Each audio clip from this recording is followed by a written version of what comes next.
Hello viewers, இன்னைக்கு நம்ம prime ஸ்டோரியில அடுத்த வருஷம் வெளியா இருக்கக்கூடிய ஜுராசிக் வேர்ல்டு பார்ட் 4 கதையை பத்தி தான் நம்ம பார்க்க போறோம். அதாவது சமீபத்துல தான் ஜுராசிக் வேர்ல்டு பார்ட் 4 உடைய official title and plot synopsis வெளியிட்டு இருந்தாங்க. ஃபாஸ்ட் அண்ட் ஃபியூரியஸ் டைப்ல மிஷன் பேஸ்டு சம்பவங்கள், அப்புறம் ப்ரீவியஸ் ஜுராசிக் பார்க் படங்கள் ஸ்டைல்ல மான்ஸ்டர் ஹண்டராவும் சில சீக்வன்ஸ் எடுக்கப்பட்டதா சொல்லியிருக்காங்க. கடைசியா வந்த ஜுராசிக் வேர்ல்ட் சரியா ஓடாததால இந்த கதையை கொஞ்சம் வித்தியாசமா எடுத்திருப்பாங்க அப்படின்னு நம்புறேன். 3 மாசத்துக்கு முன்னாடி தான் இந்த படத்தோட அனௌன்ஸ்மெண்ட் கொடுத்தாங்க. ஆனா அதுக்குள்ள ஷூட்டிங் எல்லாம் முடிச்சு இப்ப போஸ்ட் ப்ரொடக்ஷன்ல இருக்காங்க. இந்த படம் அடுத்த வருஷம் ஜூலை மாசம் ரிலீஸ் ஆக இருக்கு. படத்தோட பேரு ஜுராசிக் வேர்ல்ட் ரீபர்த், அதாவது மறுபிறவி எடுக்கிறது. இந்த படத்துல நம்ம black widow Scarlett Johansson main லீடா பண்றாங்க. சோ இது ஒரு ஃபீமேல் லீட் மூவி. அவங்களுக்கு சப்போர்ட்டிவா ஜொனாதன் பெய்லி மற்றும் 2 தடவை ஆஸ்கர் வாங்கின மகேஷா அலி வராங்க. இந்த கதையில ஸ்கார்லெட் ஜான்சனுக்கு ஜோரா அப்படின்னு ஒரு பெயர் கொடுக்கப்பட்டிருக்கு. அவங்க ஒரு கோவர்ட் ஆப்ஸ் மெம்பர், அதாவது சீக்ரெட் ஏஜென்சில வேலை செய்யக்கூடிய மெம்பர். ஒரு ரகசிய வேலைக்காக ஜுராசிக் வேர்ல்டுக்கு வராங்க. அவங்களுடைய ஃபர்ஸ்ட் லுக் ரிலீஸ் ஆயிருக்கு. உயரமான கொடிகளுக்கு நடுவுல மறைஞ்சிருந்து எதையோ கவனிக்கிறாங்க. அநேகமா ஒரு டைனோசர்ஸை வாட்ச் பண்றாங்கன்னு நினைக்கிறேன். கதைப்படி பார்த்தா இவங்க தேடி போன டைனோசர்ஸை கண்டுபிடிச்சிருக்கலாம். அதே மாதிரி மகேஷா அலி ஃபர்ஸ்ட் லுக் பாத்தீங்கன்னா ஜுராசிக் பார்க் அண்ட் ஜுராசிக் வேர்ல்ட்ல வரக்கூடிய அந்த ஐகானிக் சீனை ரிப்ளிகேட் பண்ற மாதிரி இருக்கு. அதாவது பழைய படங்கள்ல பார்த்த சம்பவங்கள் இந்த படத்துல திருப்பி ரிப்ளிகேட் ஆக போகுதுங்கிறதுக்கு அறிகுறியா வச்சுக்கலாம். சரி, இந்த படத்தோட பிளாட் என்னன்னு சொல்லியிருக்காங்கன்னா, இந்த கதை ஜுராசிக் வேர்ல்டு டொமினியன் முடிஞ்சு 5 வருஷம் கழிச்சு தொடங்குது.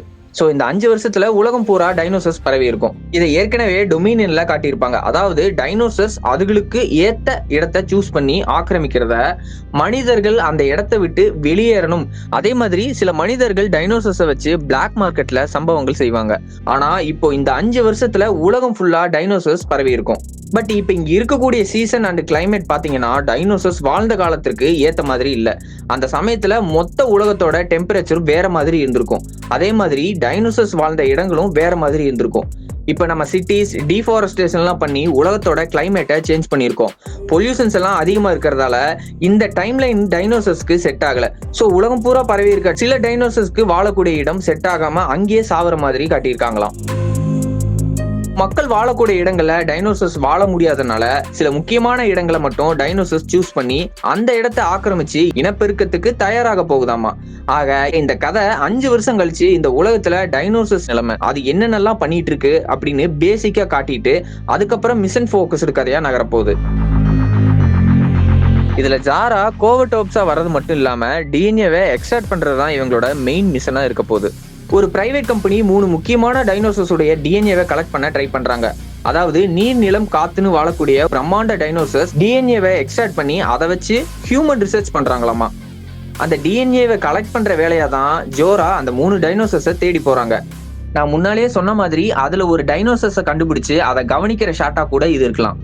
சோ இதுதான் மிஷன் போக்கஸ்டா இந்த ஸ்டோரி நகர காரணமா இருக்கு.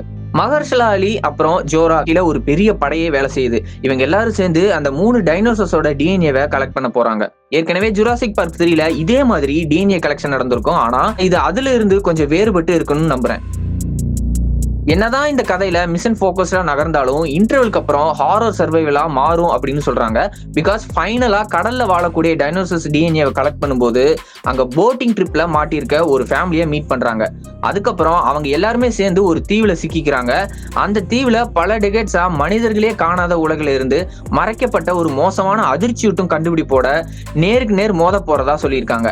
அதாவது மனிதர்களுக்கு இப்படி ஒரு இடம் இருக்கிறதே தெரியாம போய் இந்த இடத்துல வளர்ந்த ஒரு வித்தியாசமான டைனோசர் கூட நேருக்கு நேர் மோத போறாங்க. அநேகமா இங்க ஒரு புதிய டைனோசரை நமக்கு இன்ட்ரோடியூஸ் பண்ணலாம். அப்படி இல்லாட்டியும் டீரெக்ஸை கூட்டிட்டு வரலாம். பிகாஸ் டீரெக்ஸ் தான் ஜுராசிக் சீரிஸோட ஐகானிக். சோ இந்த தீவுல மாட்டினவங்களை ஜுராசிக் பார்க்ல வர மாதிரி டீரெக்ஸ் துரத்திட்டு வரலாம். ஆக சினாப்சிஸ்ல சொல்லப்பட்ட மாதிரி முதல் பாதி மிஷன் போக்கஸ்டாவும் 2வது பாதி மான்ஸ்டர் சர்வேலாவும் இருக்கும். கிட்டத்தட்ட ஜுராசிக் உலகத்துடைய மறுபிறவி அதை குறிக்கிற விதமா தான் ஜுராசிக் வேர்ல்டு ரீபர்த் அப்படின்னு பேர் வச்சிருக்காங்க. இந்த கதையை ஜுராசிக் பார்ட் 1 and 2 எழுதின டேவிட் கோப் தான் எழுதியிருக்காரு. காஜிலா 1 எடுத்த கேரட்ஸ் எட்வர்ட்ஸ் தான் இந்த படத்தை டைரக்ட் பண்றாரு. சோ இந்த ஜுராசிக் வேர்ல்டு ரீபர்த்தோட டைட்டில் அண்ட் சினாப்சிஸ் உங்களுக்கு பிடிச்சிருக்கா? உங்களுக்கு எத்தனை பேருக்கு டைனோசர்ஸ் ரொம்ப பிடிக்கும் அப்படின்னு மறக்காம கீழே கமெண்ட் பண்ணுங்க. மேலும் இதே மாதிரி வேற கதையோட உங்களை மீண்டும் சந்திக்கிறேன். பை.